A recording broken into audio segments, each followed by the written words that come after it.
और कुछ मालदार लोगों को जैसी माल की चर्बी आती है उनको लगता है रोजा रखना तो गरीबों का काम है, हमको अल्लाह ने किस चीज की कमी दी। कुछ मालदार ये सोचते हैं कि माल जिसके पास कम है वो रोजे रखे, हमारे पास थोड़ी ना कुछ कमी है, दौलत की ठाट बाट सब कुछ है। अगर तुम दौलत को कंपेयर करना चाहो तो उस्मान गनी के कदम तक भी नहीं पहुंच सकते, लेकिन उन्होंने भी भूखा, ये रमजान की बात नहीं कर रहा हूं जो सहाबा की, आम दिनों की बात कर रहा हूं, आम दिनों की बात। हजरत उस्मान गनी रदी अल्लाह तआला अन्हु का हाल तो ये था, मियाँ उनके माल से तुम्हारा क्या कंपैरिजन। एक जंग में, जंग तबूक के मौके पर उन्होंने जो सदका दिया था, खैरात किया था, जानते हो आज के जमाने में उस खैरात की वैल्यूएशन कर ली जाए ना 116 करोड़ रुपए बनते हैं आज के। वो हजरत उस्मान गनी ने एक ही जंग में दान कर दिए थे। वो खैरात करते थे तो 116 करोड़ आज की कीमत बनती है कोई खैरात करने वाला?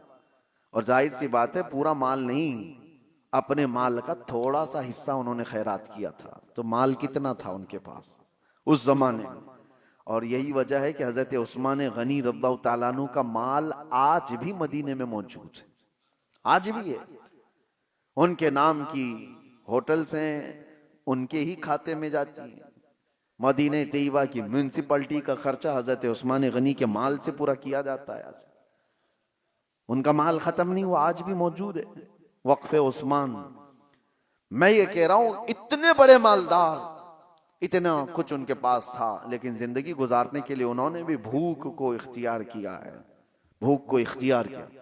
एक बार तो ऐसा हुआ कि एक सहाबी हुजूर के पास आए, कहा या रसूल अल्लाह सल्लल्लाहु अलैहि वसल्लम शादी के लिए माल कुछ खरीदने की मुझे जरूरत है, सामान खरीदने की, कुछ माल चाहिए। हुजूर ने कहा कि जाओ उस्मान के पास अपनी शादी के अखराजात के पैसे ले लो, कहना कि मैंने भेजा है।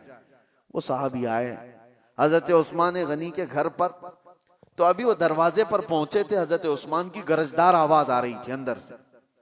ये साहबी ठिठक कर खड़े हो गए, सुना कि डांट रहे हैं वो किसी को, वो अपने खादिम को डांट रहे थे, अपने गुलाम को डांट रहे थे हजरत उस्मान गनी। ये कान लगाकर बाहर से सुनते हैं कि किस बात पर डांट रहे हैं। तो देखा कि खादिम को, गुलाम को इस बात पर डांट रहे हैं कि चिराग में उसने बत्ती थोड़ी ज्यादा कर दी थी, तेल ज्यादा जल रहा था, बत्ती को थोड़ा सा लंबा कर दिया था तो तेल ज्यादा जल रहा था। उस्मान गनी इस बात पर खादिम को खूब डांट रहे हैं। तो ये सहाबी बाहर से सुनते हैं और वापस चले जाते हैं। जो अपने घर में चिराग के तेल जलने पर गुस्सा करता हो, मेरी शादी का खर्चा कहां से देगा? वापस चले गए। दूसरे दिन आए, वही वक्त था, आज फिर गरजदार आवाज आ रही थी अंदर से। इन्होंने सुना आज फिर किसी को डांट रहे हैं, आज फिर खादिम को डांट रहे थे। किस बात पर? इस बात पर कि दाल में नमक ज्यादा किया हुआ है, ज्यादा नहीं टेस्टी बनाया हुआ है। नमक के बगैर तो टेस्ट आता नहीं, तो टेस्ट अच्छा कर दिया। तो हजरत उस्मान गनी उस पर उसको डांट रहे हैं कि नमक इतना इस्तेमाल कर लिया कि दाल लज्जत वाली हो गई है, ज्यादा खाई जा सकती है। तो ये साहबी जो बाहर खड़े थे उन्होंने कहा ये तो दाल पर और चिराग पर गुस्सा करते हैं, ये मेरे शादी का खर्चा कहां से देंगे? वो वापस पलट रहे थे, हजरत उस्मान गनी ने उनको देख लिया, कहा कि कल भी तुम आए थे, आज भी तुम आए, क्या बात है, किस लिए आए?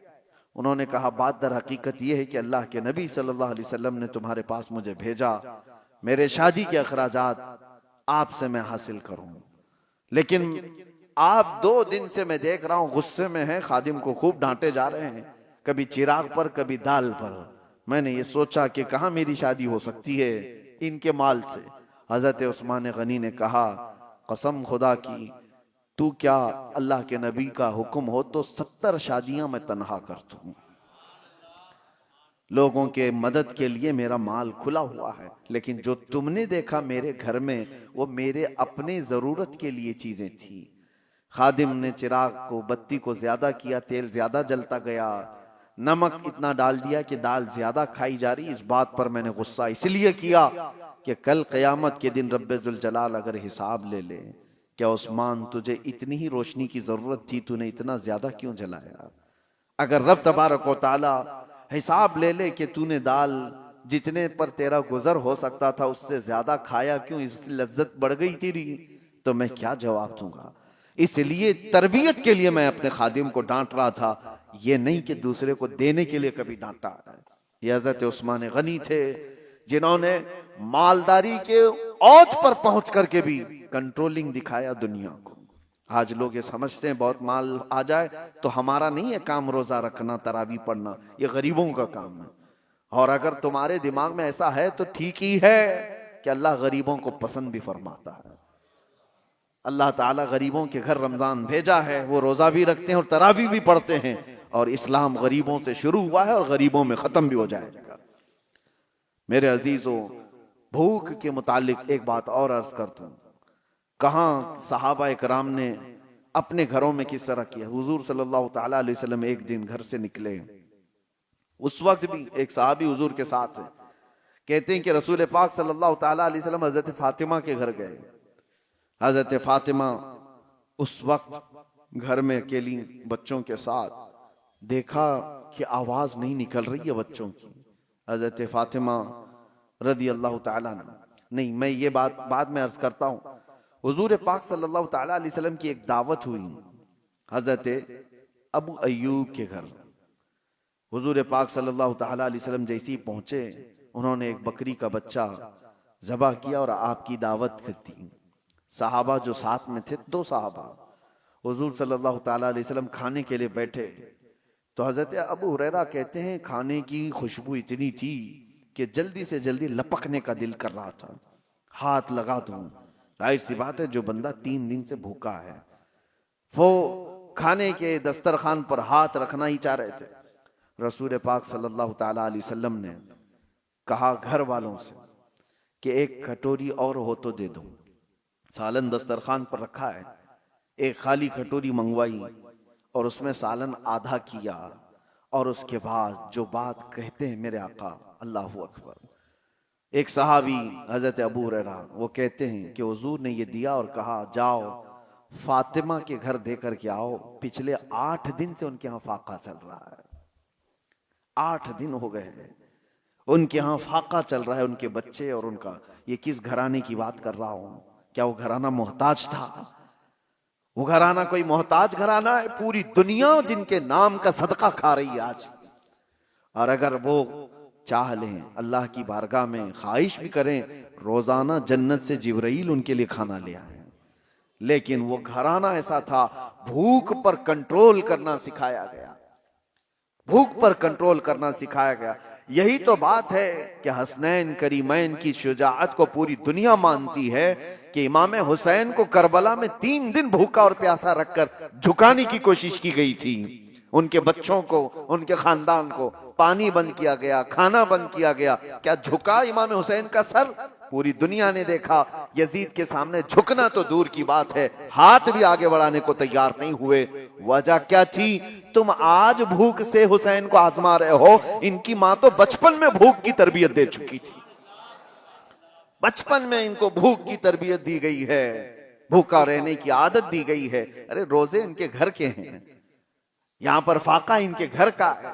यही तो बात है कि आज अपने बच्चों को अगर आप भूख को बर्दाश्त करने की तरबियत दे दो, इंशाअल्लाह मेरा ये कहना है कि कभी तुम्हारा बच्चा हराम रोजी की तरफ नहीं जाएगा। वो कभी ऐसा नहीं होगा कि अपने लज्जतों के लिए कुछ भी खा लेगा। हमारे घर में रोज खाना बनता है, ठीक है, कभी कभार ना बनाओ। मैं खुद मेरे वालिद गिरामी को देखता, किसी दिन पूरा का पूरा ऑफ, कुछ भी नहीं, वो मुरमुरे होते थे। हमारी माँ से कहा जाता बच्चों को आज यही खिलाओ।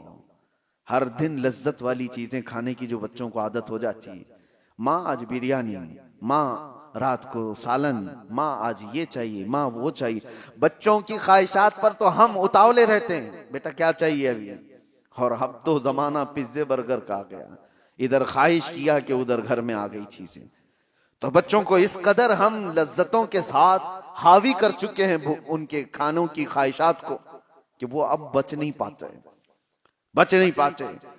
और एक दिन अगर उनको हल्की ग़िज़ाएं कहो कि कभी दाल चावल खा लो। कितने घरों से हमें ये बात आती है, उनकी माएँ या उनके घर वाले कहते हैं घर में किसी दिन सब्जी पकाई जाए तो ये बच्चे घर से ही भाग जाते हैं, कहते हैं